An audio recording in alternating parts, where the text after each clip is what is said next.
All right, ladies and gentlemen. So, there's been a reason why. First, I gotta explain what the heck. I mean, I haven't made a video in ages. Um, Basically, I've been leveling and doing all the stuff in classic World of Warcraft, same as everybody else, right?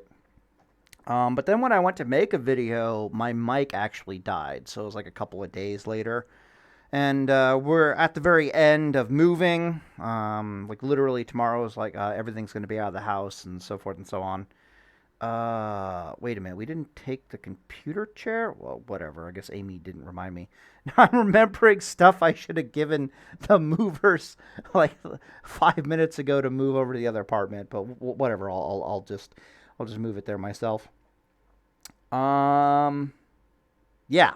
So, but I've been spending quite a bit of time thinking about this video that I'm going to make. I made a previous video that I feel like is kind of a follow-up video, or this one's more of a follow-up video to any ideas in that video, where literally the one I posted right before this, where I'm talking about Paladin at the tactical level and the future of Paladin gearing and yada, yada, yada. What's changed from A to B, however, is that I noticed that Blizzard had actually changed the stats on like the tier 1 compared to what it was before. So, for example, you don't have access to the original tier 1 suit, which is what I was basing a lot of my gear plannings on in the future. It's and the TLDR here is that Blizzard has kind of screwed us. Believe it or not, they've screwed over specifically Ret Paladin in the gearing options that are available to you in Paladin in Season of Discovery Phase 4, to the point where if they actually put the original tier 1 set in the game with its original stat prioritization, it would be an improvement. But we can go over that in a second. Before I do that, I don't want to bury some leads here. The guy specifically asking me to do Deep Ret stuff. I know there's a lot of Deep Ret paladins out there that want me to talk about, like, Deep Ret stuff.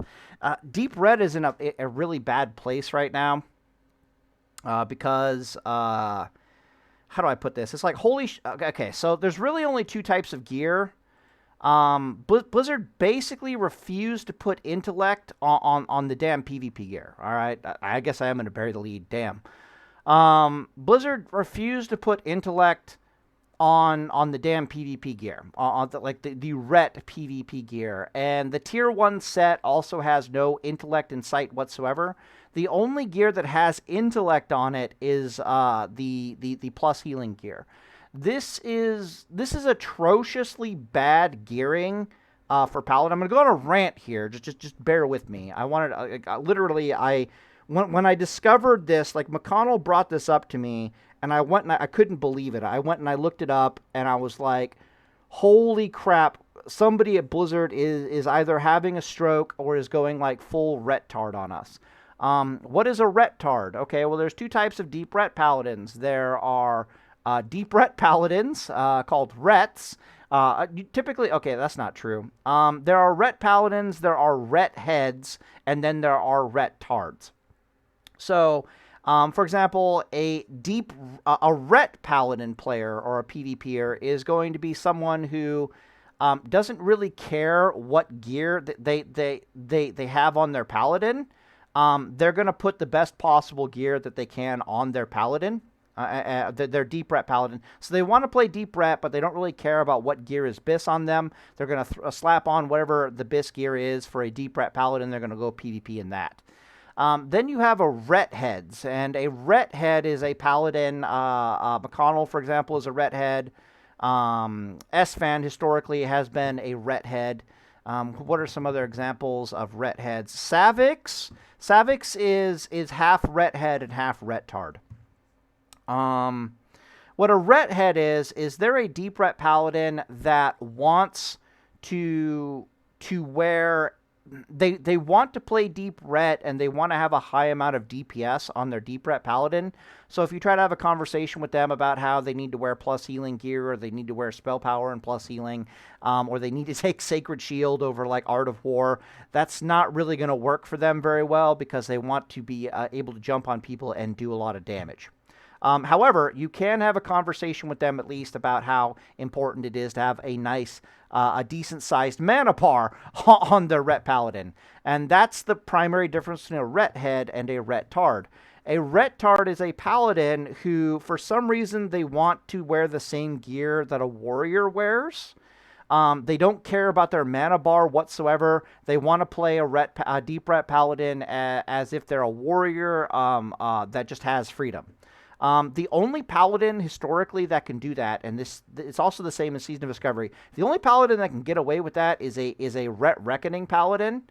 But any Ret Reckoning Paladin worth their salt will insist upon having a mana bar.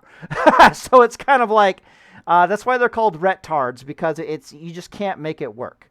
And what I find fascinating about the Knight Commander's Lamellar set is that it's like a Ret Tard's wet dream for PvP gearing, because it's in Season of Discovery, because it's got strength, it's got stamina, it's got spell damage and healing, and it's got a spell crit and melee crit, right? But dear God, does it not have a mana bar in sight? And you can't PvP with that. Especially, you could barely PvP with that in Classic World of Warcraft when you don't have Exorcism to use, you don't have Avenger Shield, you don't have to be doing Sacred Shield, you don't have to be like Flash of Lighting yourself. Maybe you could have gotten away with it with the old Exorcism that reduced the mana cost of Exorcism by like 80%. They might still do that. I don't really know. But it's just atrocious. You try wearing this gear in Season of Discovery, it's going to be an absolute nightmare fuel. I actually started looking at the math. So you can see here, what are we talking about here? Right, so you can see here, these numbers are, if I geared a Paladin with like 6 out of 6 healing PvP gear, and I had all the off bits be like stamina, intellect, plus healing, this is what things come out as. I'll showcase that here in a second. But you end up this nice thick HP bar. You end up with a nice thick mana bar. You have a ton of plus healing. Your spell power is non-existent. You only have like 98 white DPS, 8% critical strike chance isn't all that good. Your fire resist is decent. But then you compare that to like the non-existent mana barred PvP gear. Even if all your off pieces are stamina intellect gear, she's still kind of hilariously bad. Now, I've found ways to make it a little bit better that I'll showcase. But a 3,500, like 3,400 mana bar just isn't going to cut it at all in PvP. It's okay if you want to take her out like this. She's not bad. Here's breaking down what their DPS and their HPS looks like. Well, I'll come back to this later, but right now we're just looking at big picture here. So someone at Blizzard is doing one of two things. There's only two possible explanations for how bad this PvP gear is. Explanation number one is that somebody at Blizzard who gets to determine the stats on Paladin PvP gear is gone full retard on us. That's possibility number one.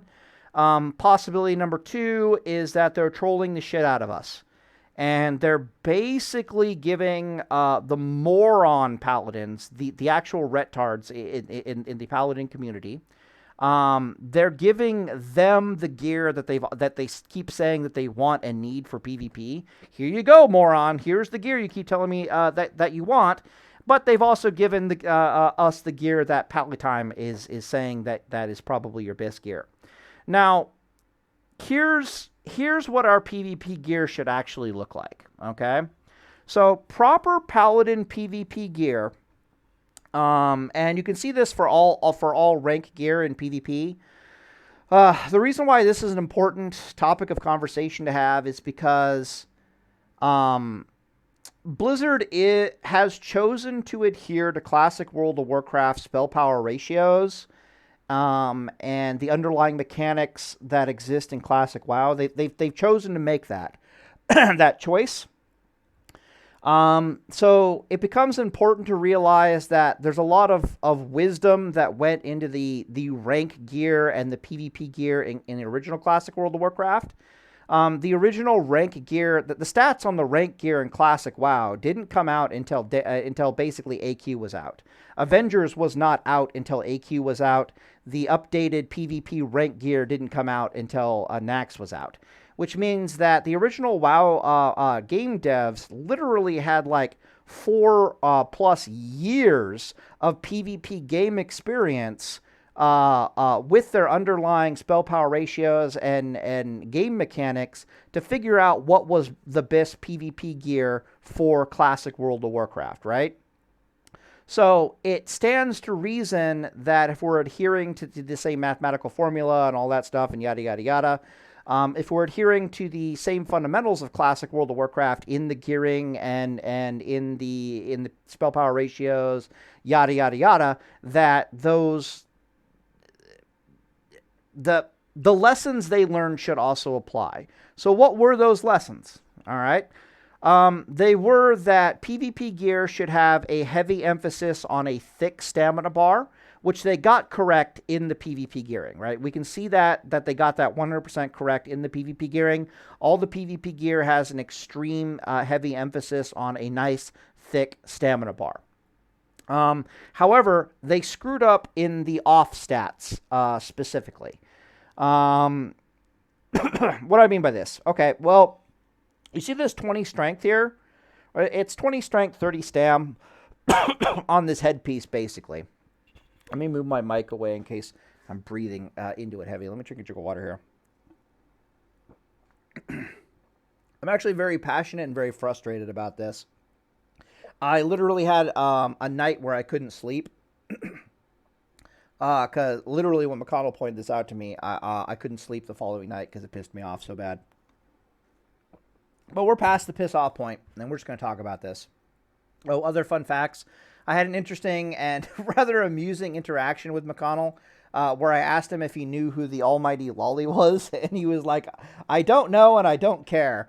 And I was like, bro, he's the guy who's got like, you know, the 36-hour nonstop berserk videos. Terrible name for him, by the way. He's named himself this way, obviously, because he's trolling. He's actually pretty based. But damn, I've probably watched this like 24-hour berserk video and the follow-ups like 5 or 6 times, or listened to them 5 or 6 times at that point. Great guy. Definitely adore his channel. But yeah, so back to Paladin PvP stuff.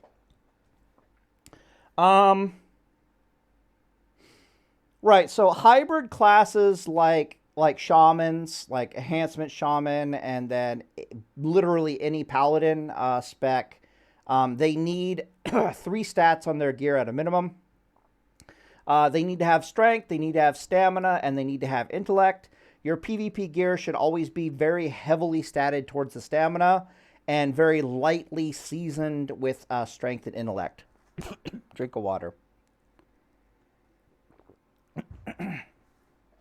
So, for example, a more properly geared Paladin PvP gear here, you'd keep the 29 stamina, 100%, but you'd take that 20 strength and you'd basically split it in 2, as they do with the PvP gearing, and you might end up with something like 13 strength and like 13 stamina rather than actually like 20 strength, or like 13, blah, blah, blah. Yeah, that's about right.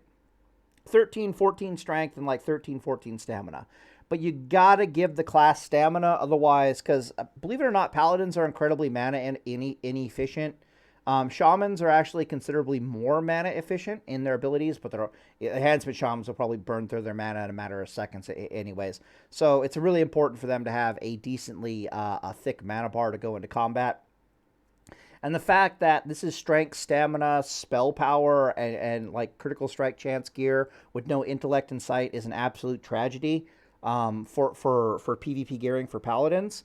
And it gets worse when you look at tier 1, because the tier 1 gear also has no strength, stamina, intellect anywhere in sight. The only gear that has stamina and intellect on it is the plus healing suit, which Deep Holy is fine with that. Holy Reckoning is fine with that. Reckoning paladins, if you give them like tank gear, like the super heavy stamina gear, the Deep Ret Paladin is just super heavy, happy with that. So if you were playing like a Reckoning Paladin and you're running around in literally tank gear, you could probably make that work. You don't give.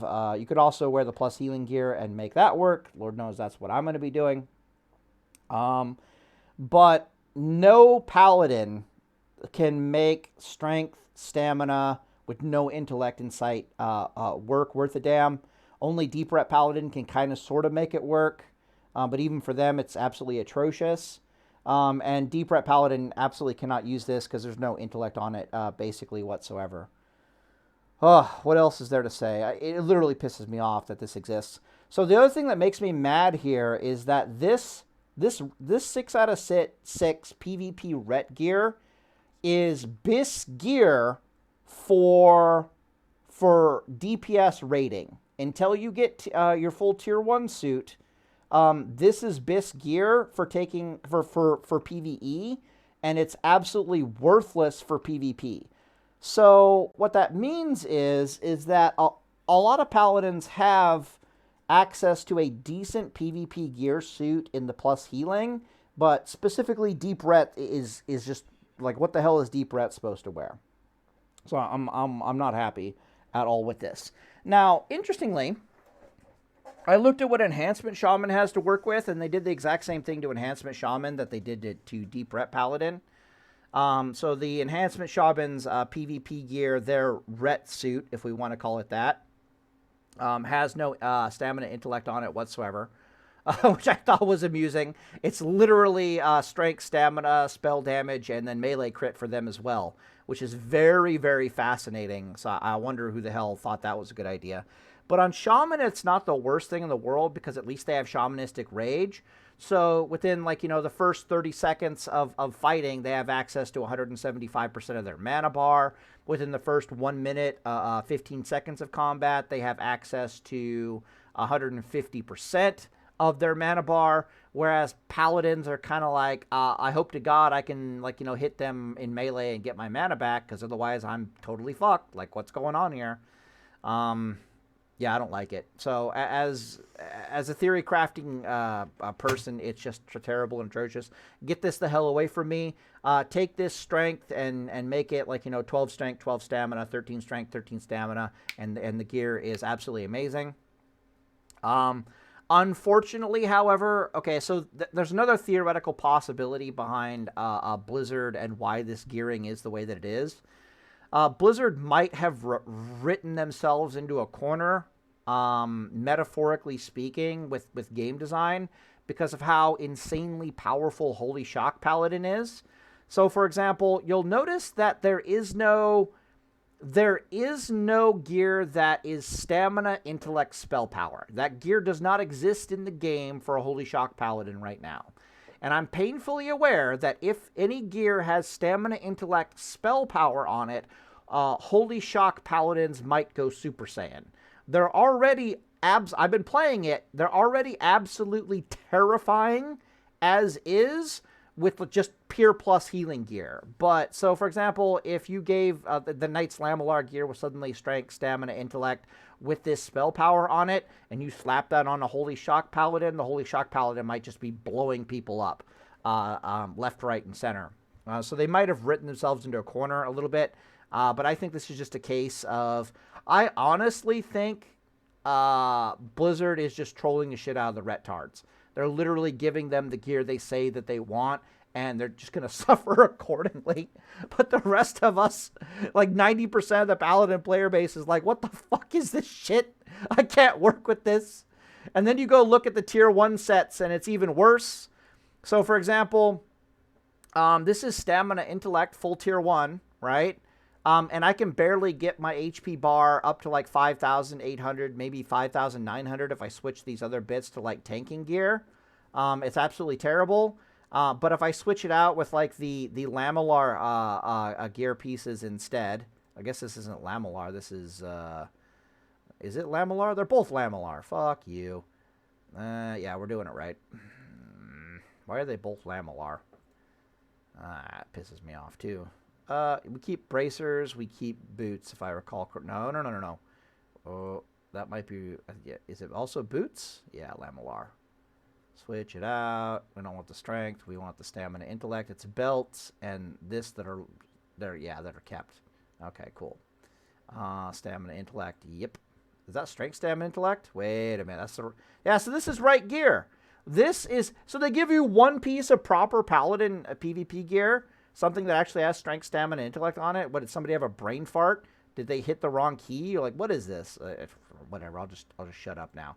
Okay, cool. So you'll see that, yeah. So now we're 6 out of 6. This is the plus healing PvP gear.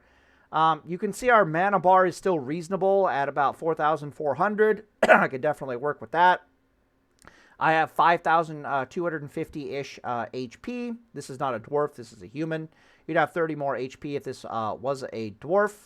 This is a Deep Ret Paladin, so you put the plus 70 HP enchant on the boots. Yeah, no, this is a thick, decent boy to take into combat. Right now, we got to talk about the other ones.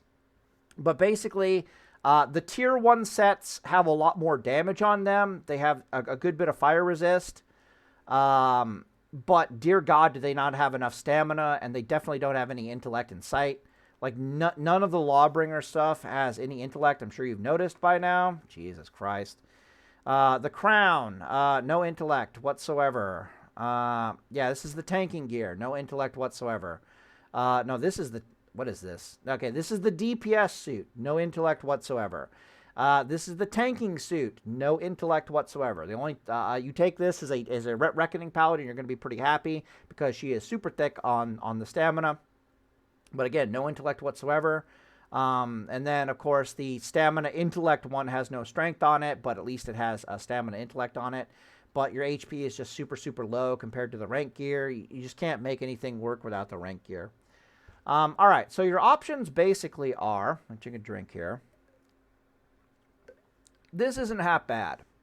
So if Wowhead is correct, the Rings of Entropy that have like a pretty high drop chance off of Kazakh are probably, they're not unique, and they're probably some of the best rings that you can put on your Paladin. So if you're a Deep Ret Paladin, your second best option for gearing is stamina, intellect, spell, and melee attack critical strike. And if it comes with plus healing or spell power, then awesome. But that's basically your next best choice. So you can see we have 2 Rings of Entropy here. I do believe the Lawbringer belt here is stamina, intellect, critical strike. Yep. Okay. And then the bracers also have critical strike chance. And that's and then everything else here is just doing its best to get that critical strike chance up. We're just looking at the gearing right now. We haven't even brought tactical into the limelight yet. Heart of the Scale is also something that as a Deep Ret Paladin you're going to pretty much be wearing until the end of time. The reason for it is because she's got everything you want. In a PvP trinket, she's got stamina, she's got fire resist, and she has this activatable that I looked at it. It's not a magic activatable, so you can't dispel it, which is awesome. It lasts 5 minutes, it increases your fire resist by 20, and it does 20 fire reflect damage, right? On hit. The reason why, if I'm a Deep Ret Paladin, if I'm a non-Reckoning Paladin, so that would be a Holy Shock Paladin or a Deep Ret Paladin, the reason why this trinket is never coming off of me is because not only does it help my gearing, because it gives me 30 fire resist, whereas the other trinkets will only give me 20 fire resist, which actually really does help my gearing significantly. You can see that the fire resist on this gear for a Deep Ret Paladin is quite low, but if we activate that trinket, she's going to shoot up to being barely tolerable at around about 140 fire resist. But really why it's here is because when you need it, you can activate it for the fire resist against mages and shamans and even hunters. But if you're being attacked by a rogue, Deep Ret Paladins have a bit of a weakness in fighting rogue. Heart of the Scale solves that problem 6 ways from Sunday. You might have a bit of a weakness if you're fighting a warrior. Heart of the Scale solves that problem. Melee hunter, Heart of the Scale solves that problem.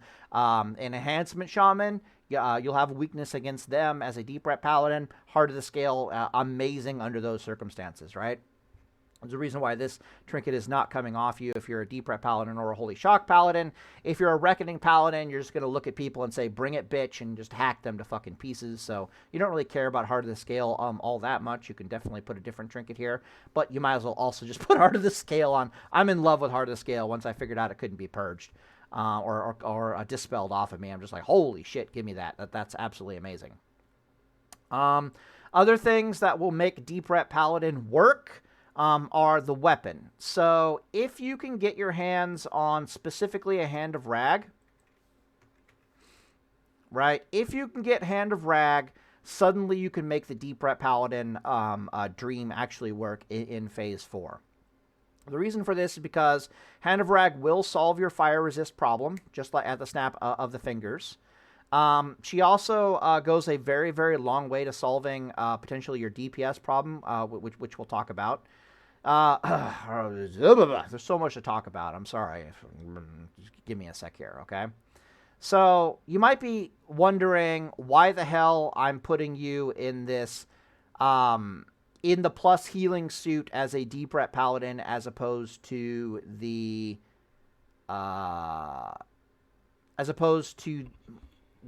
okay, so, damn it. What am I trying to say here? Okay, so this suit that I have going here is, fuck. Give me a sec to collect my thoughts. Whew. Right. Okay, so as a Paladin gearing in Phase 4 of Season of Discovery, whether we're talking Deep Ret or we're talking any other Paladin, you only have 3 options, okay?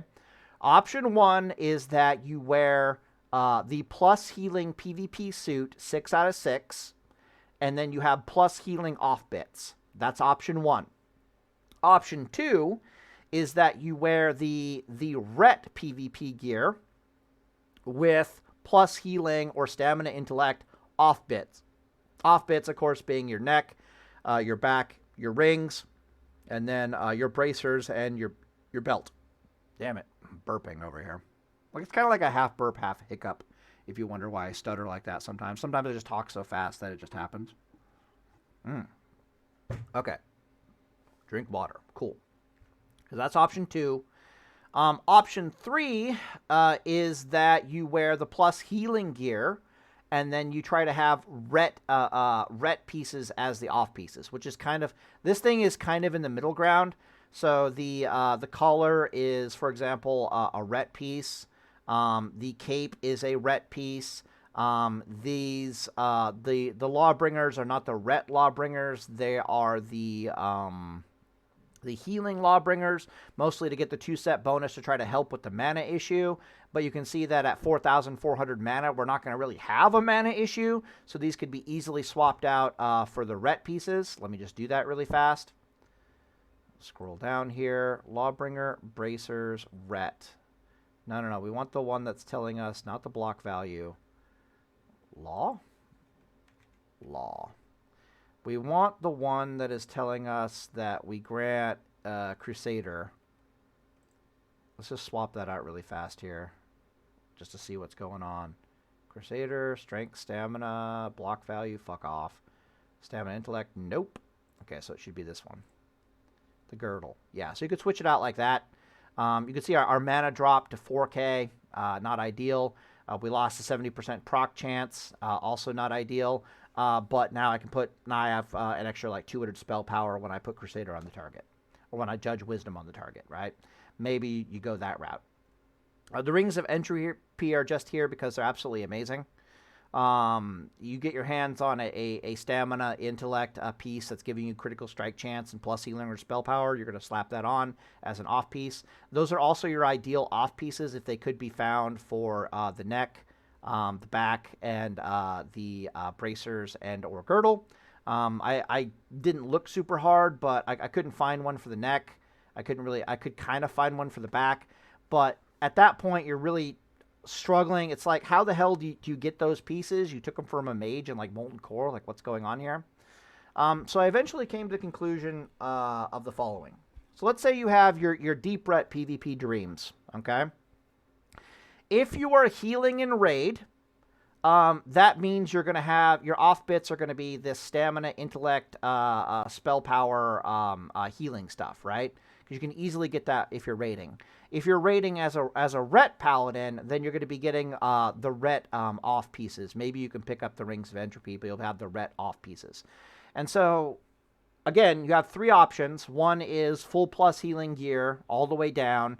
The other option is we wear the 6 out of 6 offensive ret suit, and then our off pieces are plus healing. So if you're healing in a raid, that becomes viable to you.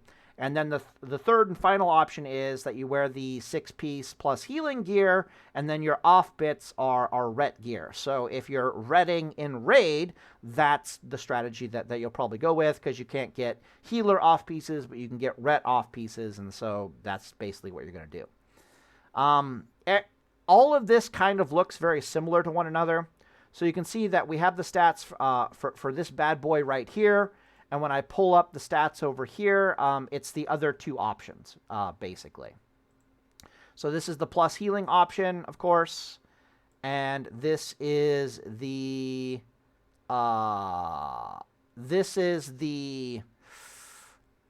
Right, the Ret PvP gear with the plus healing off pieces option. So we have all three options that we're now able to look at. And it's important to realize that these guys here are using a Faithbringer weapon. Nobody's using a Hand of Rag. Hand of Rag does so very much for you to ease up the gearing requirements to make you a monster. So if you have Hand of Rag as a Deep Ret Paladin, you can easily gear yourself in Phase 4 to become the monster that you want to be. Like if you're a Ret head, right, specifically. You can easily gear yourself to be the Paladin that the monster that you want to be in Season of Discovery. If you don't have Hand of Rag, it's going to be... You're not going to be struggling, but you're going to be noticing the difference, to say the very least. And your combat strategy is going to have to evolve a little bit, tactically speaking. We'll have to talk about that in a second. So, for example, if you have Hand of Rag as a Deep Ret Paladin, you can jump all over people and give them the business and probably kill them. If you don't have Hand of Rag, you're going to need to jump on people, get out their PvP trinket, like you Hodge stun them. Highly suggested you use Avenger's Shield to catch them. Once you catch them, you Hodge stun them. If they trinket Hodge stun, you repent them, and then you run the hell away, and you come back at them again like 50 seconds later when your Hodge stun is back and your repent is back and all that good stuff, and then you can kill them in a Hodge stun. You're very reliant on the 6-second Hodge stun and the catching them with Avenger's Shield, because if you catch them with Avenger's Shield, that 6-second Hodge stun turns into a 7.5-second stun because you can feed a grenade into it. You're very reliant on your Hodge stun to kill people, because otherwise you may or may not have the DPS. It's going to be very RNG dependent upon whether or not you have the DPS, but you can pretty much guarantee to have the DPS if you can catch them in that 7.5-second stun chain, right? And then very much possible if you stun them for 7.5 seconds and then repent their ass for 6 seconds, wait for your cooldowns to come back up again, and then smack them again. Or do it in reverse is probably even better, now that I'm thinking about it. So you would Hodge stun them for 6 seconds. When the Hodge stun is done, you repent them for 6 seconds. Wait for your wait for your Crusader Strike to come off cooldown, your Divine Storm to come off cooldown, all that good stuff to come off cooldown. Then grenade stun them for 1.5 seconds, and you can put 2 or 3 GCDs into them and probably kill them. Highly advise that you use the improved Wrath rune, because it's really hard to support. With these mana bars and using Avenger's Shield, it's very difficult for a Deep Ret Paladin to support Purifying Power. And so we're going to talk about just how amazing the improved Hammer of Wrath rune is in a second. But we have all the stats here, right? And we're looking deep underneath the hood. We're looking at our enemies. We're looking at what we can do, what they can do, everything. And things about to get mathematically serious here in a second. Okay, 34 minutes. We're doing all right. Drink of water. All right, so these are the three options. Option 1, Option 2, and Option 3. Now, if you're not a Deep Ret Paladin, it's literally a season to taste kind of deal. So if you're a Holy Shock Paladin, use the plus healing gear with plus healing gear. Like, what the hell are we talking about? We need a nice thick mana bar anyways. If you're a Deep Ret Paladin, it's probably also use the healing gear, double healing gear, all the way. You have Wreck Bomb to work with. If you're a Heal Reckoning, like what I'm going to eventually rock, you have Eye for an Eye and Wreck Bomb to work with, and the ability to heal yourself. Yeah, it's basically, you can play around with the other suits. Maybe you'll find one of the suits to your liking. So, for example, double ring of entropy is not the worst thing in the world. Swap these bits out for more plus healing bits, and that would be a great Holy Reckoning Paladin. Hand of Rag changes the gearing so very much. So, for example, if you don't have Hand of Rag and you feel like you need more damage, then you have to swap out, like, bits and pieces here and there. If you have Hand of Rag, then it's plus healing all the way on the rest of your gear, because it's pretty much a no-brainer at that point. Reckoning Paladins, so the Paladins that cannot heal in combat. I'm not even sure you want to play Reckoning. Honestly, as a Reckoning Paladin, you probably just wear the tank gear because it's going to give you the most stamina possible. It's got strength on it. I'm not joking. You're probably going to be wearing full tier 1 tank gear, maybe 6-piece Ret gear, and just go YOLOing at people. That'll probably work because it is Reckoning.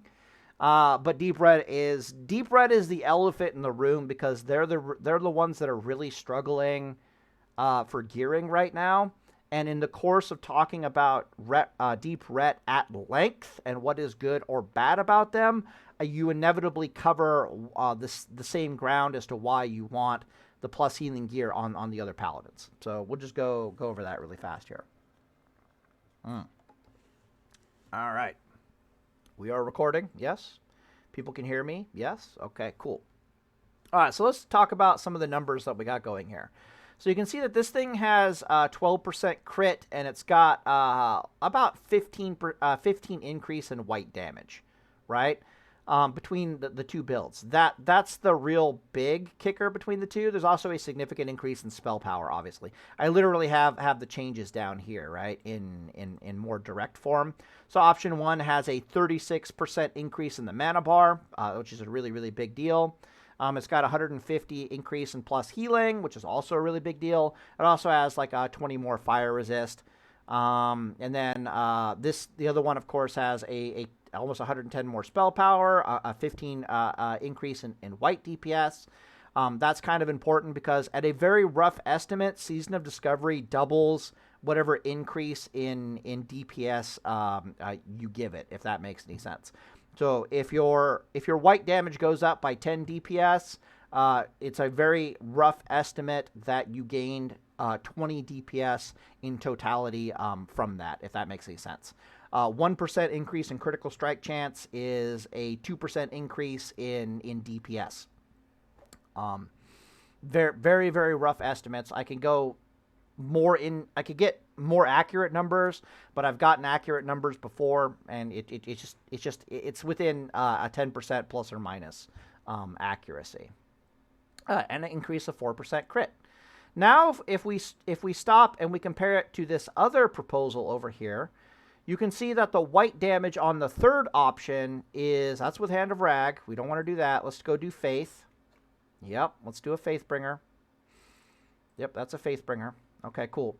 You can see that the DPS on this gear is 105, so it has 7 more DPS than the plus healing gear, but it's also missing like 8 DPS from the more Ret heavy gear.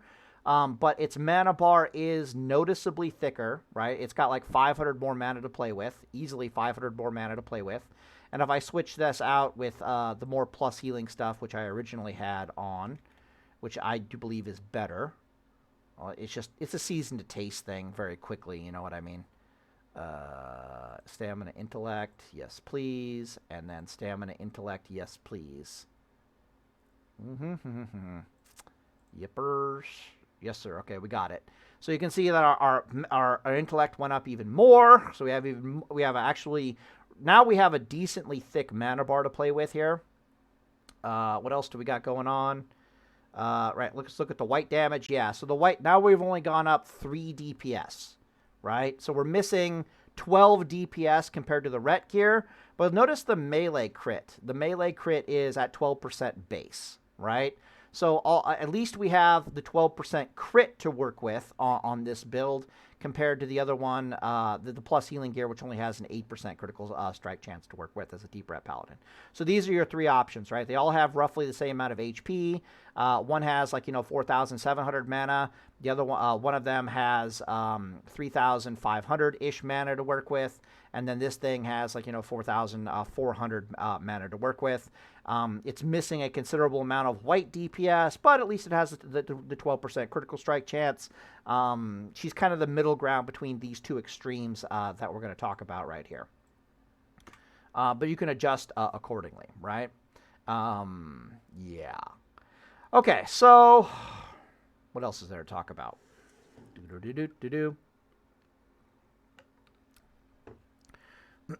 Right, so you're going to be using Crusader Strike. Let's get that out at the gate right now. You're going to be using Crusader Strike as pretty much any and all Paladin with even a reasonably thick mana bar. If you're a Reckoning Paladin specifically, you won't even bother with Crusader Strike because you're not even bothering with a mana bar. Reckoning is the only Paladin historically that can make Ret-Tard gearing actually work, and Season of Discovery, that might be your best gear, but it's tank gear, which I find amusing. Instead, you use Hand of Reckoning for the significant increase in your overall tankiness and durability. So this build right here with the 3,400 mana, you might be using Hand of Reckoning rather than Crusader Strike because you're you don't have a mana bar to really use Crusader Strike, but you're also kind of desperate for mana at the same time. But any Paladin build that has over a 4,000 thick mana bar will definitely be using Crusader Strike. It suddenly becomes worth it. What else is there? You're going to be using Sacred Shield. If you have any kind of plus healing on your build whatsoever, you're going to be using Sacred Shield. So you can see this thing has 500 plus healing without breaking a sweat. Yes, it has the plus healing enchant on the weapon. Most of these builds have 500-ish, 400 to 500-ish plus healing. It's just inevitable because even the Ret suit has a ton of spell power and healing on it. They just didn't give you any fucking mana. It's absolutely terrible. Highly advise you use Sacred Shield. If you're not using Sacred Shield, I can't help you. You're doing something wrong. Just know that. The game devs did not design Paladin for you to not be using Sacred Shield. You're throwing away so very much HP on your Paladin that you're just going to blow up and be like, Paladin time, I just explode. Like, what am I supposed to do? And I'm like, hey, dummy, you're missing like 800 HP. Like, what the fuck? Like, but we'll talk about that in a second. Sacred Shield does have a 58% spell power ratio behind it. I have not tested it since the PTR. So, for example, let's just pull this up really fast here. The 550 times 0.58 equals plus 1. No. It's 2. I think it's 243. Yeah. Okay, so the Sacred Shield of the Pure Plus Healing Paladin is going to absorb 565 damage every 6 seconds, on top of all the other benefits that it gives you. If you look at the green down here on the screen, if you look at the green down here on the screen, these numbers here are basically broken up into who's giving you what. I do believe this 89 right here is Sacred Shield. This is in HPS. But one of these, basically, the assumption that I always make is that you're putting Sacred Shield on yourself, and then every 12 seconds you're doing like 1.5 flashes of light. Because if your first flash of light crit heals, you just leave it on and you go press W towards the enemy. If the first flash of light doesn't crit heal, then you have to do a second flash of light, and whether it crit heals or not, you just keep pressing W at the enemy. And this is what your total HPS looks like on the different builds. This ESHP is your effective standing hit points. This is basically means if you have Sacred Shield on, and you're literally AFK, so you don't have any HOTS rolling or anything like that, you're just AFK with Sacred Shield on, this is how much HP you effectively have if the enemy takes longer than 6 seconds to try to kill you. So this is how much HP you're effectively missing on these builds if you did not take Sacred Shield. It's the difference between the HP number up here of 5,220 and the 6,200 basically, right? That's like that's almost 1,000 HP that you are effectively missing because you didn't put Sacred Shield on yourself, even if you were gearing as a Ret Paladin. You're missing 20% HP. What the hell are you doing? Under 20%, but about 20%, whatever. I think this 89 is the HPS of Sacred Shield specifically. It was like 565, I recall, divided by 6 seconds. Yeah, it's 94. Jesus, why is it... Am I stupid? Did I do it wrong? Damn, all right. Well, maybe it has more HPS than I thought. Oh, I think it's because I factored in taking away the plus healing weapon enchant or something. Divide by 6 equals, yeah, 83, 89. Why is it 89? That's so weird. Maybe I screwed it up. 555 times 0.58 equals plus 243 equals divided by 6 equals. Yeah, that number should be 94. So this has more HPS than I thought it would. Bad pally time. Oh, maybe that 100 is what it is. I don't know. But anyways, one of these numbers is your Sacred Shield's effective HPS on you. The other number is how much flash of light, when you're doing those 1.5 flash of lights every 12 seconds, is giving you HPS-wise. The other number is the hot rolling on you because you have Sacred Shield from these damn flash of lights. And then the last one, which I think is these about 40s, is what if it crit heals? You know, how often does that happen? Every 12 seconds, yada, yada, yada. And so you can see here that the full plus healing suit has about 311 HPS. It's probably closer to like 320 HPS.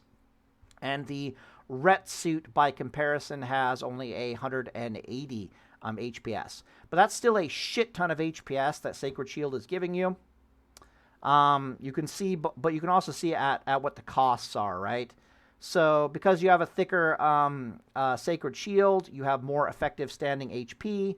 The effective standing HP is so high because if it takes the enemy longer than 6 seconds to blow you up, you're going to have Sacred Shield's going to activate twice. So so you get like rather than it being a 560 HP shield, she ends up being like, you know, a 1,120 HP shield, and that just gets fed into the math there. But you can see the loss in DPS, right? The plus healing suits DPS, that's what this number here is only 700 and it's about 275, roughly speaking. But the DPS of the Ret suit is significantly more. So higher effective standing HP for one, significantly higher. So you have like about 40 more effective HPS. But you're missing, but it comes directly at the cost of, what is that? About 45 DPS. And it's going to be up to you. And of course, these are the two extremes. This one is in the middle of those two, right? She's got 100 more plus healing. She's got more plus healing. She's got the thicker mana bar. She's got the 12% critical strike chance. But she's missing...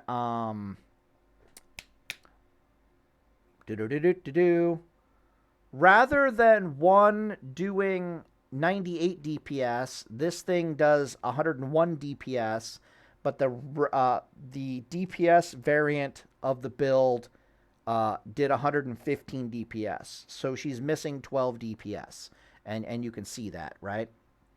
If I did the math, you could see that. So this is the middle ground between the two. Drink of water. Oh my God. Now, the reason why Hand of Rag changes everything is very simple. Rag. I've said it before, and I'll say it again, that if you are butt naked as a paladin, just in case nobody effing believes me, where's the none button? Where's the none? Show me the none. I want the none. Ugh, can I search none? None? Yay! All right, let's just click the none button here. I've said it before, I'll say it again. If you are butt naked as a paladin in Classic World of Warcraft and in Season of Discovery, okay? If you are butt naked as a paladin with a decent two-handed weapon, you are going to do 80% of your, like, hey, I'm ret geared for PvP DPS. You can do 80% of it. There's no DPS here. Chance to hit. Yeah, there's no DPS here. Okay, cool. Let's see what our DPS was. It used to be what? 103. What is it now? Where's our damage? I want the damage per second. Why did my damage per second? Oh, because I put on rag. My bad. Let's put on Faithbringer. Yes, sir. Okay, cool. What's our DPS now? It's 97. So I ripped off all the gear, and what I really lost was critical strike chance, right? Crit chance went down significantly. I went from 103 to like 97 DPS. Like, what the fuck is that? In the ret gear, I've got it recorded here. It would be 113 DPS. All right, well, let's do the math on that really fast. 113, 113 times 0.8. What is that? Oh, it's 97? Okay, so I'm not even that. 113 times, it's higher than that. What am I doing? It's like 100 and, is it 103? Yeah, 100, okay, 103. Times 1.9. Fuck off. That's the wrong one. 113 times 0.9 equals. Okay, cool. Yeah, so we're getting there, right? It's an 80%, you're doing 80% of your DPS, right? None of these builds that I'm showcasing are full ret DPS gearing builds because you don't want to take that into PvP. You want something thicker, middle ground. You actually want to have a mana bar to work with. You want some plus healing. You want some spell power, right? You want a nice mix of stats. But from a pure DPS perspective, you do by far the most damage that you can ever put on your paladin in PvP is just to have a decent two-handed weapon on your fucking paladin. This is why in Classic World of Warcraft, it's usually, and in Season of Discovery, it's usually best to gear defensively with plus healing gear and to just have a nice, thick boy two-handed weapon. I'm not joking. Let's see if I can close Tools, Gear Planner. Let's switch it over to the Dwarf. Let's go Tools, Gear Planner, and switch it back over to the Human. It should not have saved that. Oh, it did? Whatever. Okay, so it did. Now, the reason why rag changes everything is it eases up on the gearing significantly. I haven't gotten to why yet, but the sheer act of putting rag on your paladin increases your white DPS by 13. So all that ret gear that causes us to have a non-existent mana bar, right? This gear right here with the 13 white DPS, if I just throw rag onto the plus healing suit, I end up getting to almost the same amount of white DPS that this suit has. And that other suit, when I threw rag on it, right? Well, let me pause the video and I'll recreate it really fast. Or now it's fine. I'll just take my word for it. So with the Rings of Entropy and the plus healing 6 out of 6 set and the Eskenders or whatever off piece, literally it's 6 out of 6 plus healing PvP set, and then the offbeats are like ret, except for the rings that are Rings of Entropy. The thing that had 12% melee crit, right? If I threw Hand of Rag on that, then the DPS shoots up to like 117, right? So she increases your DPS by so much, and she also increases your fire resist by so much that she eases up the PvP requirements and makes it so that you really want to just have if you get a Hand of Rag, basically you want to have plus healing gear, and suddenly your Deep Ret Paladin works. Right, because you can have the thick mana bar, you can have the nice thick sacred shield. Your HP is nice, your plus healing is nice, and you have the DPS to smash face. Right, Hand of Rag makes Deep Ret work. But if you don't have Hand of Rag, you have to play it a bit more tactically. You're going to need that 6-second stun, yada yada yada. That's the takeaway that I'm coming off of this. Now let's talk about why. Because the elephant in the room is, like, you know, why does it ease up on the gearing so much? Why is it so important for you to have a high amount of DPS? Yeah, okay. About an hour. Drink of water. It's because of the landscape that you exist in. All right, so there's only two types of enemies that you're going to fight at, in Season of Discovery in general. And that is people that can heal themselves and people that cannot heal themselves. So warriors can't really heal themselves. So they not really. Rogues can't heal themselves. Hunters cannot heal themselves. But other than those three classes, every other fucking class you're gonna run into can heal themselves in one way, shape, or form or another. Mages are gonna be healing themselves. Druids, paladins, shamans, everybody can heal themselves. It's important to note that this HPS number that we are about to talk about, okay, for us and for our enemies, is mobile HPS. It is not their hardcast heal HPS. If our enemies are hardcasting heals and we are trying to kill them, forget about it. Like, you better have a wreck bomb and they better forget about it. We kill people as paladins while they are stunned. We either catch them with a grenade and we hodge stun them for 3 seconds and we wreck bomb them and we delete them out of existence that way. Or we're giving them a full 6-second hodge stun followed up by a repent, followed up by like a 1.5 second grenade stun, and we're giving them the business that way. Or we're jumping all over them with a 6-second hodge stun and we're blasting them with a bunch of exorcisms and holy shocks and stuff like that. That's what we're doing in Season of Discovery. If the enemy is just sitting there and hard casting heals, they deserve to not be killable, if that makes any sense. If we're allowing this to happen. Which is why it's more important to talk about their mobility DPS. Because we're basically going to beat on them in melee, our DPS versus their mobility DPS, until they decide to try to hard cast a heal, and then we're going to beat on them for a couple more seconds before stunning them and then continuing to try to beat them up, right? That's kind of how things work. Or we're just going to keep beating on them and hoping we're wearing on their mana bar over time, kind of a deal. But we are kind of a stun you and blow you up kind of class in Season of Discovery. That's where we really are at our most lethal, unless our enemies make mistakes. All right, so here's what I'm going to try to describe, okay? Every class in the game, and I've tested this on the PTR server, every class in the game that can heal themselves has about 150 HPS butt naked, okay? This includes a Paladin. Paladins butt naked with Sacred Shield and doing our thing with Sacred Shield have about 150 DPS butt naked.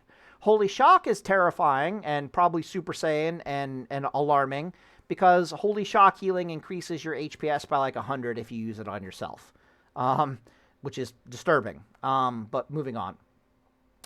She's kind of the one, Holy Shock is the one exception to this rule.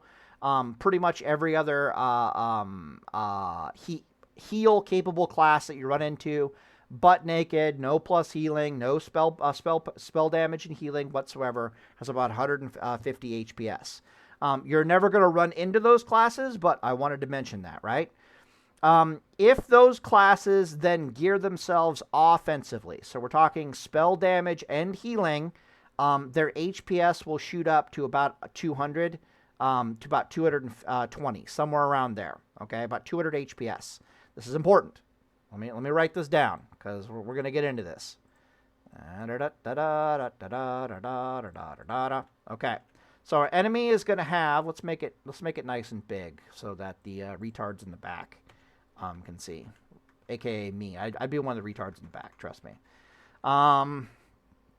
Right. So our enemies are going to have about 220 HPS. Let's make it nice and green. 220 HPS. Okay. And then I need black, and we're going to do some verses. Sweet. When what I'm trying to express here is that our PvP experience versus our enemies in Season of Discovery is going to get very, very mathematical very, very quickly.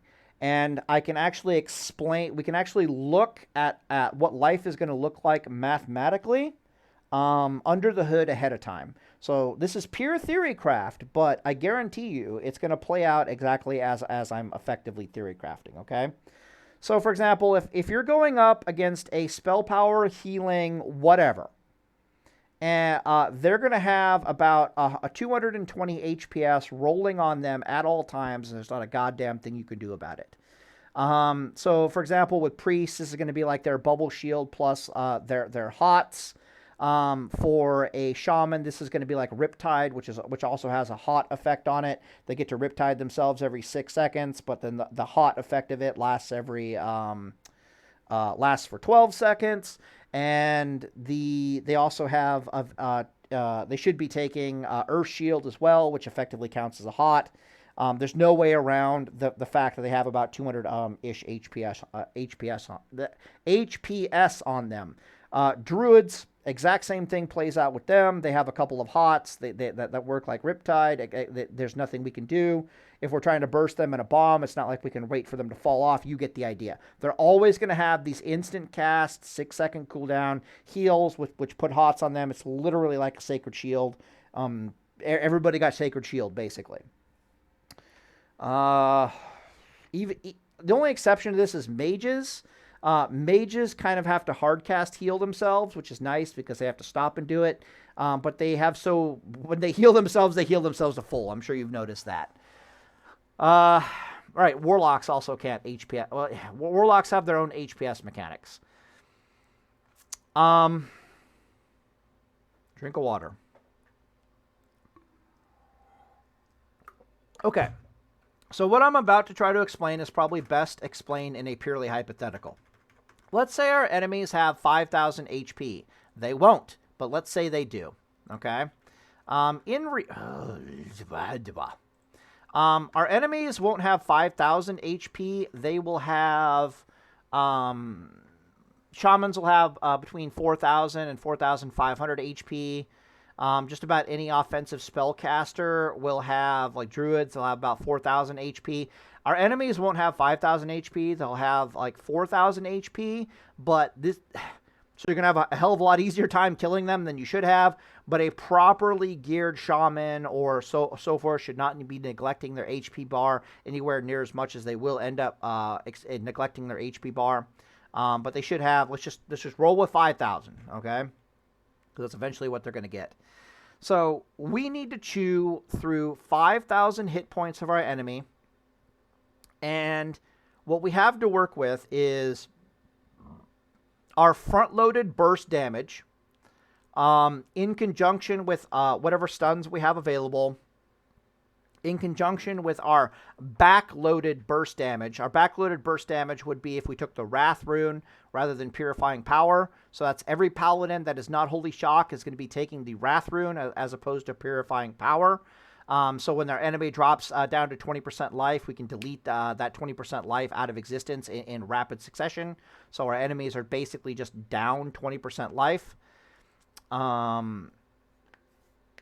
Basically, if you find yourself in a situation where it's your DPS versus their HPS and versus their full life bar of 5,000 HP, you're completely screwed. That math is not going to work very well. So let's do a reckoning hypothetical. It's probably the best thing I can possibly do is do a hypothetical here really fast. So if my enemy has 5,000 HP and I jump on them with a full wreck bomb, what's going to happen is they're going to immediately lose like 3,000 HP easy, right? Without breaking a sweat, they're going to lose like 3,000 HP, which means they only have like 2,000 hit points left. However, if they drop to 20% life, you're going to start chucking hammers into them. Literally, hammer is going to delete them out of existence.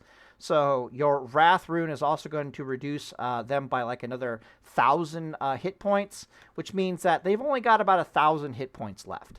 So in other words, after the Wreck Bomb, I only need to chew through about 1,000 hit points left on my enemy before the Hammer of Wrath spam is just going to delete them out of existence, right?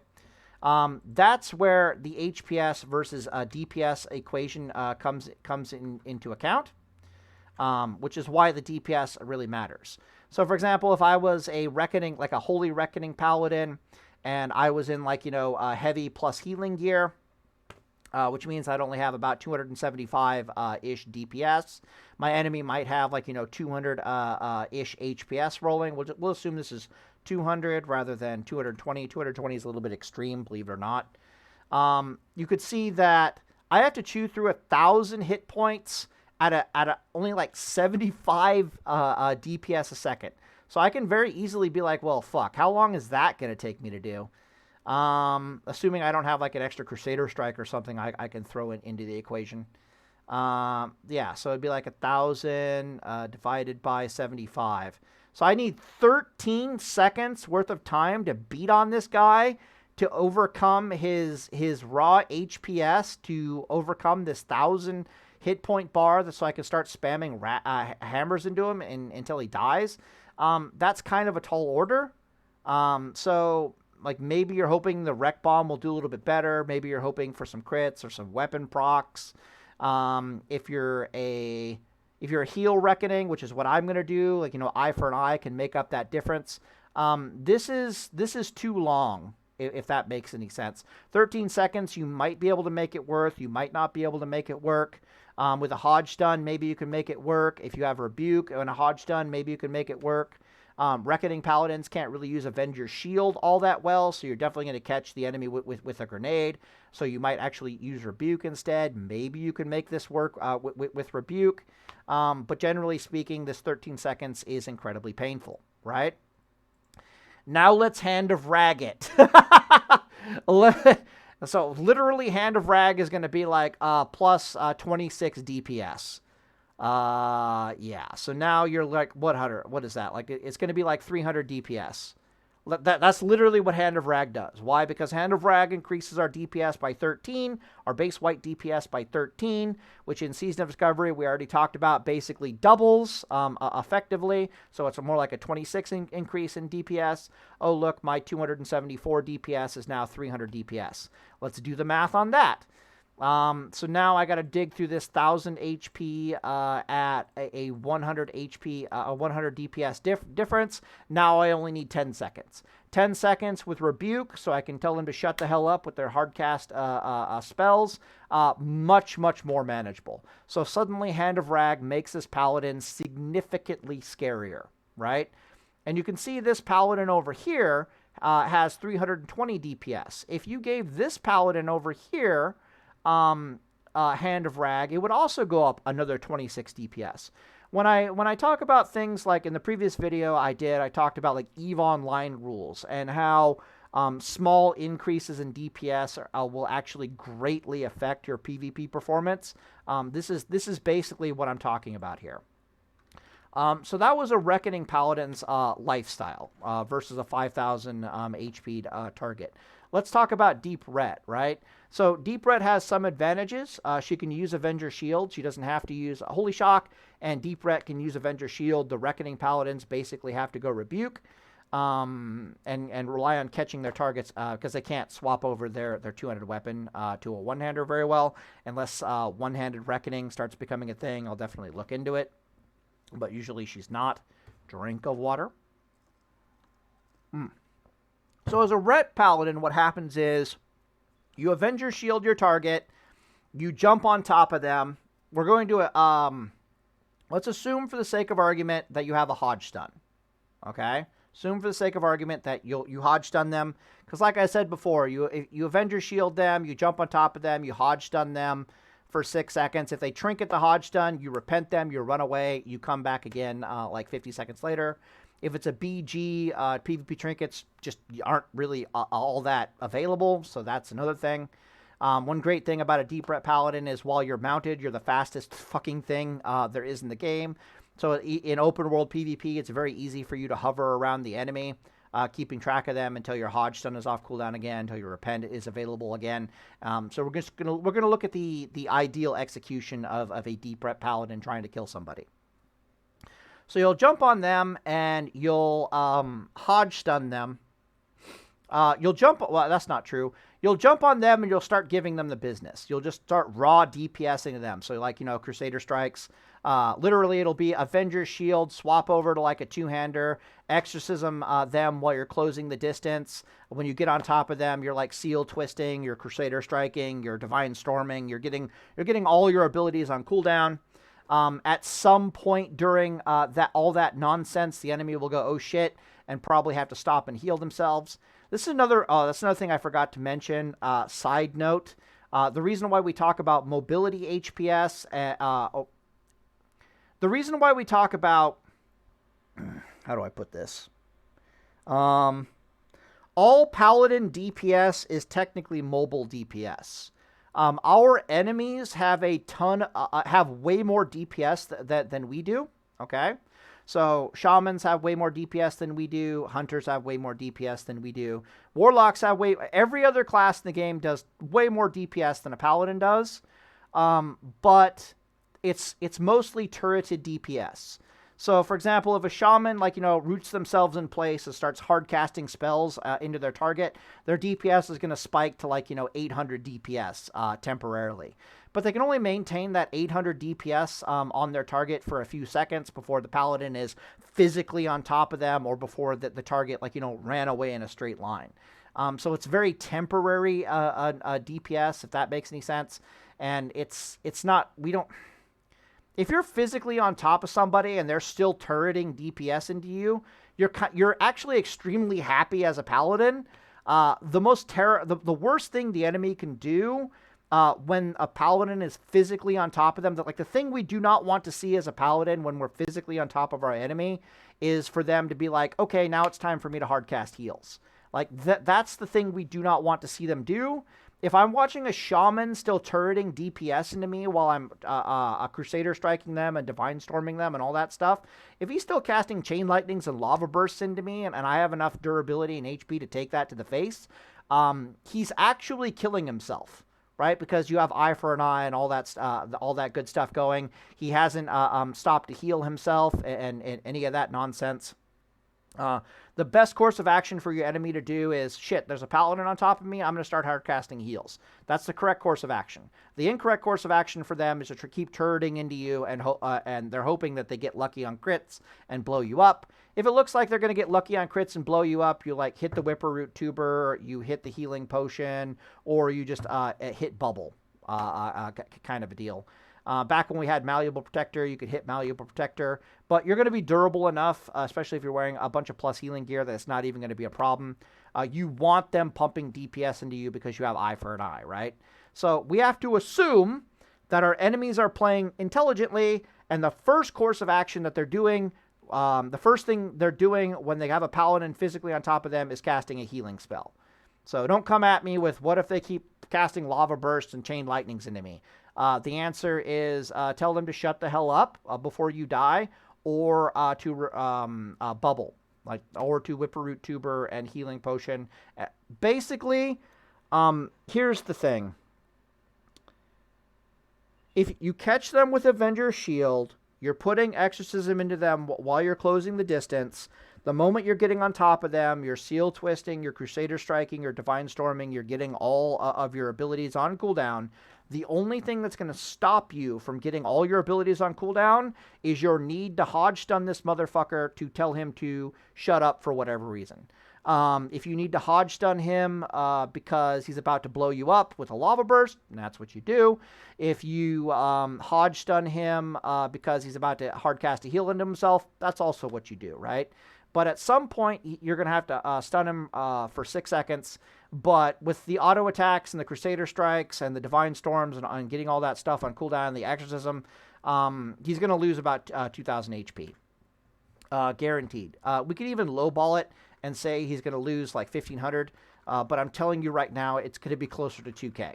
Our homeboy is going to lose like a 2K HP just out the gate. He's going to lose even more HP if you consider the factor in just the length of the hodge stun.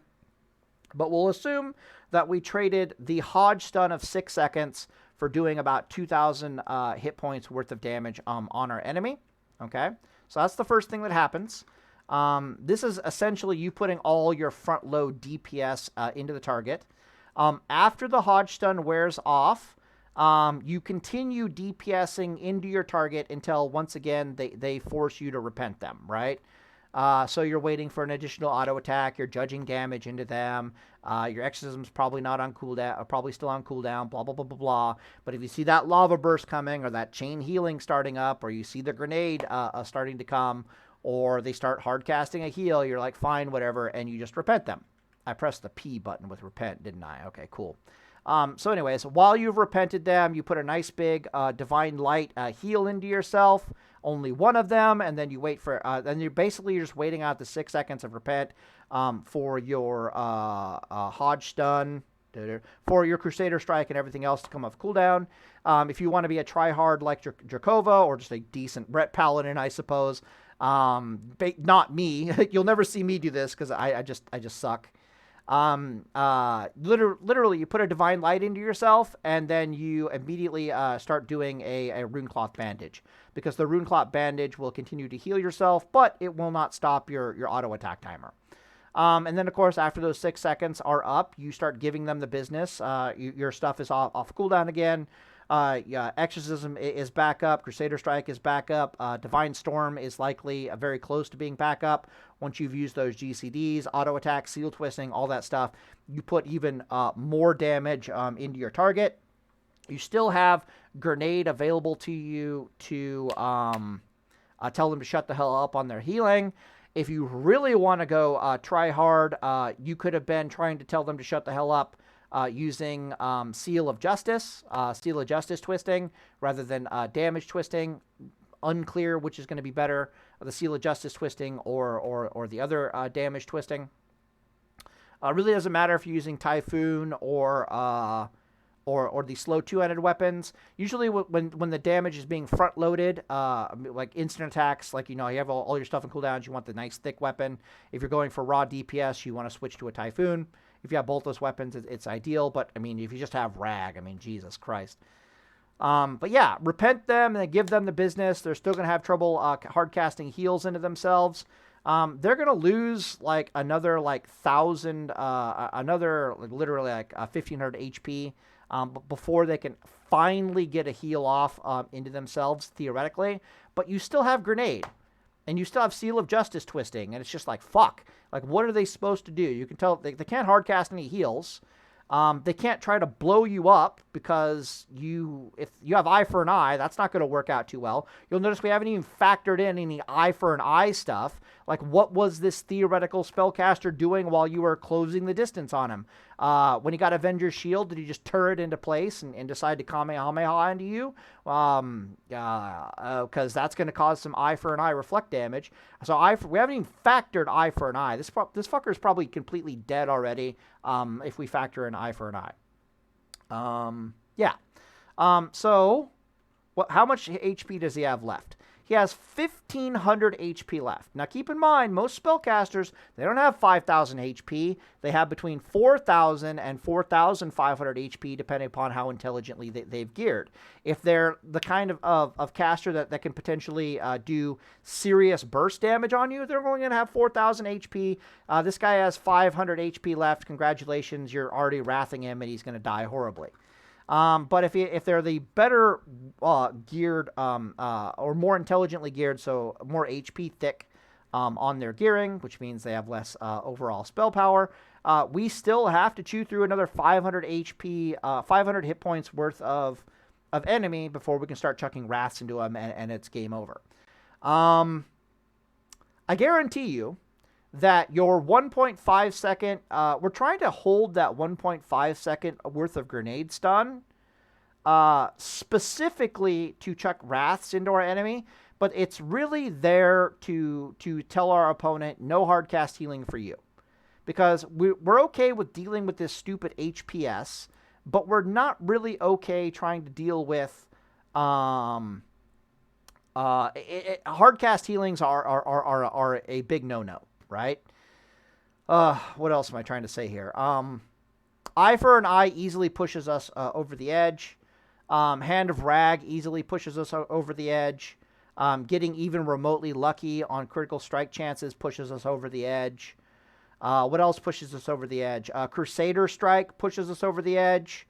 Hand of Rag procs push us over the edge. There's a lot of math here that is going to cause an additional 500 points of damage on your target. That's going to drop them into Hammer of Wrath range, and they're basically just going to explode. But the math in both cases, for a Holy Shock Paladin, for any Reckoning Paladin, or for a Deep Ret Paladin, is it's our enemy's HPS versus our DPS, but then we have to factor in front load and back load damage. So front load is, for a Deep Ret Paladin, is them Crusader striking you and Divine Storming you and Seal Twisting on top of their enemy before they're finally forced to Hodge Stun you for 6 seconds. And then they keep DPSing on you, and then they repent you, and then they wait for their cooldowns to come back up, and then they do it all over again. Especially if they're saving their repent, like Riptide and a lot of these HOTS are on a 6-second cooldown, and you can see it activate. So if you see it activate, you kind of want to repent them, 5 seconds after you saw it activated. You don't want them to get another Riptide off and then you repent them. That's terrible. You'll get used to it. But yeah, you see the repent, you just wait 6 seconds, and then you repent them right before they get off another Riptide, or they get off another instant cast, heal, whatever the hell ability, and then you just heal yourself, and you wait there, and you beat the crap out of them again. You're a Deep Ret Paladin. You need to use repent intelligently. You need to use your Hodge Stun intelligently, blah, blah, blah, blah, blah. If you have a PvP trinket that can stun them like a Goblin Mortar, that'll easily do an extra 400 ish fire damage to the target. Thorium Grenade, haven't even factored that in. We'll do another 400 fire damage to the target. What else is there? But yeah, you can have another stun, even Tidal Charm or something like that, to really hurt the instant cast heal spells. So you're kind of this weird mix in Season of Discovery of a Reckoning Paladin and a Time on Target Paladin that's just trying to raw dog DPS down the enemy over time. And so you have to play it kind of intelligently as a Deep Ret Paladin. But the moral of the story is that small gains in your DPS are a really big deal, but you also don't want to neglect the totality of your HP bar. You don't want to neglect your fire resist, and you don't want to neglect your HPS, or you're going to have a bad time. But any one of these Paladin builds, if you put a gun to my head and you force me to play Deep Ret in Season of Discovery, I would go with the middle of the ground build that I showed at the very start of the video. The one that had 12% critical strike chance. It had a decent mana bar, and it had a reasonably thick health bar. And I would do my damnedest to get Hand of Rag. Because the math without Hand of Rag is very will they, won't they? It's very, you need RNG on your side with the crits in order to actually...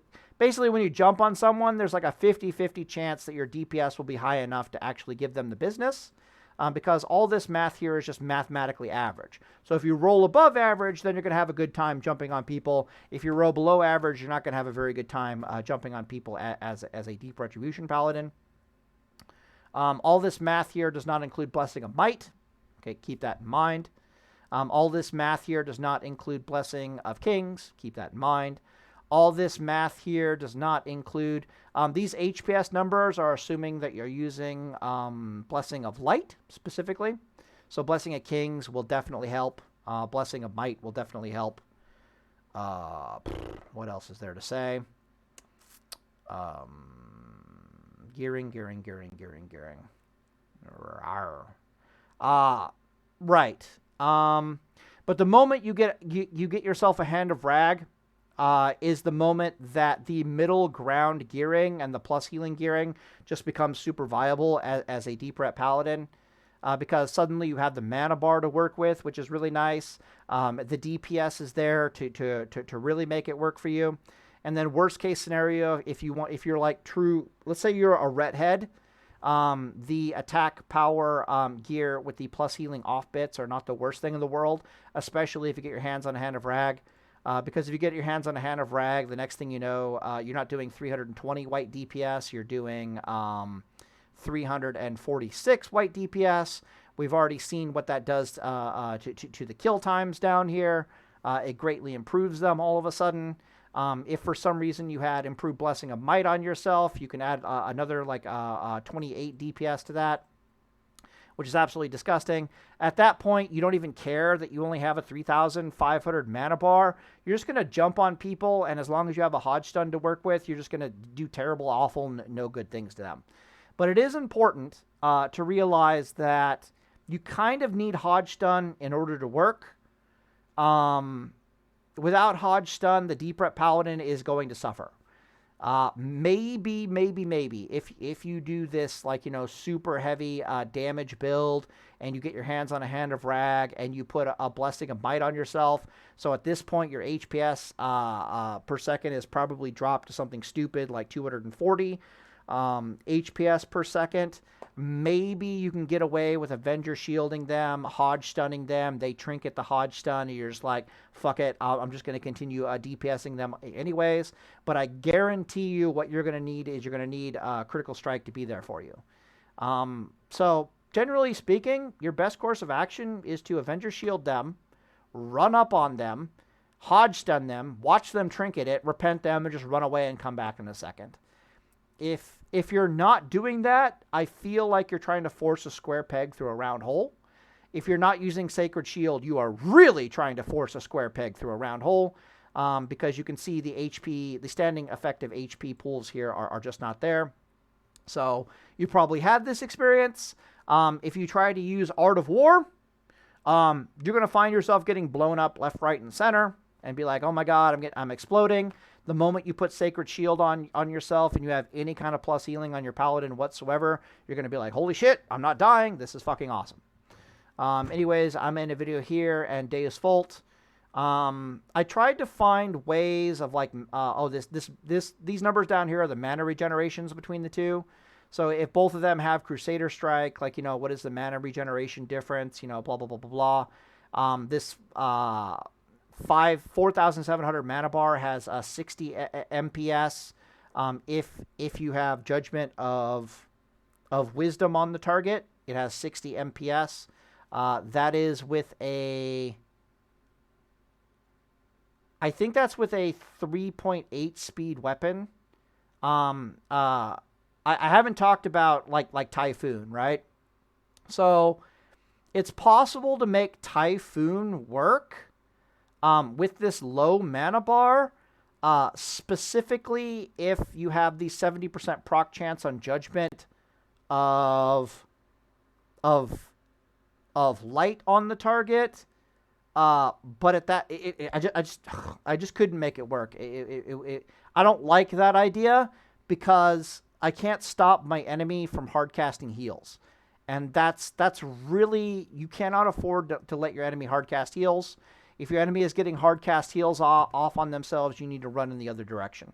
And that pretty much goes for every paladin except for the time on target paladins. The time on target paladins with their plus healing gear and their HPS are just going to sit on top of the enemy and be like, yes, please, time on target. So for example, if I was a Holy Reckoning paladin and I found myself in a time on target situation, which means I'm physically on top of the enemy, I'm beating on him with my Typhoon, I'm regenerating mana from Typhoon like an absolute god because I have the two-piece mana regeneration build. I'm not sweating how much DPS I have. I'm literally just sitting here and mana regenerating like an absolute monster, while DPSing with Typhoon at the same time. I really don't care if my enemy is spending mana healing themselves. The only class in the game that's not going to die under those circumstances would be a Shaman, because Shamans could just push button and get 75% of their mana bar back. They're the only ones that can even keep up with that kind of mana strain. Every other class in the game is just going to get hacked to pieces through their mana bar. They will basically out-sustain your HPS, your DPS with their HPS through hardcast heals until they run out of mana, and then they will fucking die. But that's more of a Holy Reckoning thing. That's more of a Holy Shock thing. But even those classes are like, bro, I just need to live until my second Hodge stun, and if I can get them to eat a 6-second Hodge stun, they're gonna die. So yeah. Moral of the story is find some way to survive to your second Hodge stun, and life gets a lot better in Season of Discovery. If you're not trying to kill people with a Hodge stun, a full 6-second Hodge stun, you're probably trying to force a square peg through a round hole in Season of Discovery. Anyways, I'll end the video here, and Deus Vult. More specifically, okay, let me be absolutely clear here. If the enemy died to you without you needing to wait for a second Hodge stun, meaning if the enemy died to you and they didn't, and they PvP trinketed their Hodge stun, that is not you being successful as a paladin, PvP-wise. That's them fucking up and dying, right? That's them continuing to turret damage into you when they should have healed themselves. That's them continuing to fuck around and finding out. That's literally them fucking around and finding out. Because there's no reason that any class in the game should be dying to a paladin that didn't Hodge stun them. Even rogues, if you think about it, right? If you Hodge stun the rogue and they PvP trinket it and somehow they die to you as like a they fucked up. You didn't fuck up, they fucked up. It's like, are you fucking with the Holy Shock Paladin? Yeah, he's gonna murder you. Are you fucking with a Reckoning Paladin? Yeah, he's gonna super fucking murder you. Are you fucking with the Deep Ret Paladin that did what I told them to do and took Shard of the Scale or Heart of the Scale or whatever the hell? Yeah, you're gonna fucking die. Like what are we doing here? So they screwed up, not the other way around. They should recognize the direness of the situation and literally vanish and run away. Or that hunter should be like, oh shit, I'm about to die. I need to run the fuck away. The healing classes need to be like, yeah, I need to start healing myself and stop turreting, or I'm about to fucking die. So if they die without a Hodge stun, it's usually because they killed themselves. Usually they do that because you're a lot tankier than they expect you to be. They're not expecting your fire resist to do what it's about to do. They're not expecting your sacred shield to do what it's about to do. They're not expecting your hots to do what they're about to do. And they're not expecting eye for an eye. Usually a combination of that ends up getting them killed. That'll be by far more the norm than the other way around. But I have to gear and prepare for PvP at the highest level of play. Not the average retard that's going to die anyways, if that makes any sense. And I've been seeing that in PvP in Classic World of Warcraft already. Let me pull up my boy here really fast here, and then we'll end the video off on that note. My voice is starting to go anyways. What do I think about Hand of Reckoning? I actually really like it. In BGs, use Hand of Reckoning, don't use Crusader Strike. I've given up on using Crusader Strike in BGs. Basically, the best way for you to get your mana bar back is just die. It's a complete waste of time for you to even try to drink in Season of Discovery because it's just not fast enough. But let's look at our Paladin here, absolutely butt naked. So let's look at the gear first. When the new reset happens, I'll put out a video and we can actually look at the durability. So I'll get some people to actually do durability tests so I can show you in no uncertain terms what I'm about to explain. But you can see that I basically got a full healing suit of tier 1.5. I've got spell damage neck piece. I've got some stamina on the rings, but nothing special going on here. I have a Smolder Web Eye. I have a Heart of the Scale. If I pop Heart of the Scale, you can see up here, she's not magic, so she can't be purged. Absolutely fucking amazing. Increased fire resist by 20 and causes 20 fire damage to attackers. If you're not a Reckoning Paladin and rogues jump on you, this is absolutely amazing. It's like an automatic win trinket versus them. Oh, other things I've noticed are that Mini-Me on a 15-second summon is completely broken. Blizzard might actually have to nerf this. It's not completely broken, but it makes me feel like I'm playing Hearthstone. I have it literally on on my Shift Cleanse button just so I can just keep spamming him over and over and over again into combat. I love this little bastard. Sometimes I put my Sacred Shield on him and just let him go. He's absolutely amazing. It doesn't hurt that the relic also comes with 5 intellect on it, so please and thank you. But look at my HP bar. I have 4,900 mana with probably like 400-ish plus healing Sacred Shield. I haven't actually done the math on how powerful my plus healing is, but my Sacred Shield is quite thick. I'm having no problems whatsoever in PvP surviving enemy bursts. I take note of what actually does burst me out of existence. So I got bursted out of existence one time the other day by a hunter, and when I checked the combat log, it was like both his Chimera shots crit me, and his explosive trap also crit me, and I think I didn't have fire resist aura turned on while I was running at him, and I exploded. Also, I don't think I had Righteous Fury turned on, and I exploded. Literally, I just rezzed off the graveyard and charged after him. Otherwise, I probably would not have exploded. With the Fire Resist aura on, I probably wouldn't have died. With the Righteous Fury on, I definitely wouldn't have died. With the combination of those two, I definitely wouldn't have died. But I exploded, and I got like overkilled by like 400 HP, so that was cool. But yeah, so I have no fire resist Librams because they were expensive as hell. I just have the plus 100 HP Librams really fast. But you can see I'm not really neglecting my HP whatsoever. I'm wearing the Blood Moon Cloak because it's got some plus healing on it, but more importantly, it's got 17 stamina. It's the closest thing I can get to a... You can see my off pieces. There's a heavy emphasis on stamina. If I had a better stamina neck, I would take it. If I had a better stamina ring, I would take it. But there's a heavy emphasis on the off pieces being very stamina heavy. Yes, I do have 7 stamina, 2 boots, and yes, I do. Yes, this is Shock Eye, of course, right? And I'm not wearing a plus healing or a spell casting one-handed. I'm going to the Hammer of the Fallen Thane because it has 22 fucking spell power on it. My bad, 22 stamina on it. I'm having no problems whatsoever surviving getting bursted on in PvP, unless everything out of the enemy crits me and then I explode. And to be perfectly honest, I deserve to die if everything out of my enemy crits me, right?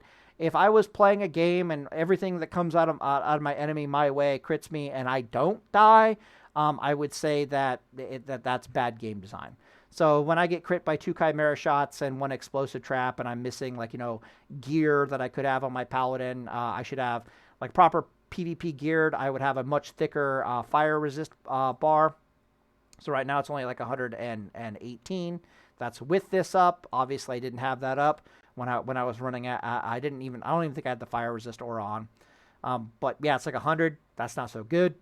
I'm missing, what is that? Like 400 HP from my yeah. Anyways, hopefully you get the idea. But in the reset, I will definitely showcase that everything is fine, and no, you will not get exploded by that shaman over there in proper Paladin PvP gear. No, you will not get exploded by that hunter. No, yes, you will live this. Blah, blah, blah, blah, blah, blah, blah, blah, blah. So look forward to that. Anyways, I'm going to end this video here, and Deus Vult, boys. And yes, I did look at all the other gearing options, like the hybrid gearings of like Soul Forge and PvP gear and mixing and matching and all this stuff. They all have about 5k HP, which is just unacceptable. It's literally, I think it's too unacceptable to be running around with 5k HP currently. I don't know yet because I would need to do some duels and some tests when I get properly PvP geared. But I can already tell, like, right now, just from the limited play testing that I've been doing, that it's just like, Jesus, hell no. Yeah, what are my future plans? I probably won't get Hand of Rag. Hand of Rag will be a little painful. I'll go for a Faithbringer, and what I really want is a Lava Dredger. Lava Dredger is basically what I'm after. Lava Dredger changes all kinds of things for me personally. I'll show you what my gear is before I F off here. Let's see. Faithbringer. And then we want a Lava. I'll probably just be happy if I get my hands on a Lava Dredger. Shouldn't be too hard. But yeah, so you can see this thing has 5,370 HP. If I use the food, I don't have any food right now. But if I use, okay, because I've been ranking, if I use wild blossom berries, you should always be using wild blossom berries. That'll definitely pump up to, close to 5,400 standing HP on your Paladin. The mana bar is super thick at over 5k mana bar. That's kind of insane. My plus healing is now damn near 600, which is truly, truly. That's why Faithbringer is so good, because you can see that I gained only like 40 plus healing by putting on a Lava Dredger. But what makes Lava Dredger amazing is she comes with some fire resist, but she comes with a ton of stamina and a ton of intellect. But it's all at the expense of a nice, big, solid, thick Wreck Bomb. This is more of a time on target build, right? Heart of Golemag, mana stuff. This is more of I'm in the middle ground between wearing you down. The reason why I like this for Heal Reckoning, if I can't get my hands on a Hand of Rag, is because Heal Reckoning has a major advantage in that it doesn't try to kill you with a Wreck Bomb. She does, but what she's really trying to do is kill you through a combination of Eye for an Eye procs and Wreck Bomb, if that makes any sense, which is basically what a Shock Eye Paladin is trying to do. So Shock Eye Paladins, they're healing themselves and letting Eye for an Eye do its job, and then they're jumping all over their enemy with a 6-second Hodge stun and bursting on them with Holy Shock and all that goodness. But really, what pushes the burst of Holy Shock and the DPS of Holy Shock builds, because they're wearing a lot of plus healing gear, what pushes it over the edge and makes them able to actually kill people is Eye for an Eye. Eye for an Eye really, really helps in your burst. And it's basically the same thing for the Heal Reckoning Paladin build. Because you have both Reckoning and you have Eye for an Eye. You're using this kind of Holy Shock play style where you are going to turret and heal yourself and let Eye for an Eye do its job before you go over there and give them your, admittedly, weaker Wreck Bomb to the face. But then right after that, you can switch into like a Typhoon, or you can switch into like a better two-handed weapon, or you can just go with a really fast one-handed weapon and give them the business that way.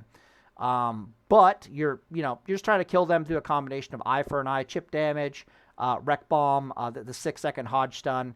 You can easily get multiple Hodge stuns on the target because your survivability is truly insane.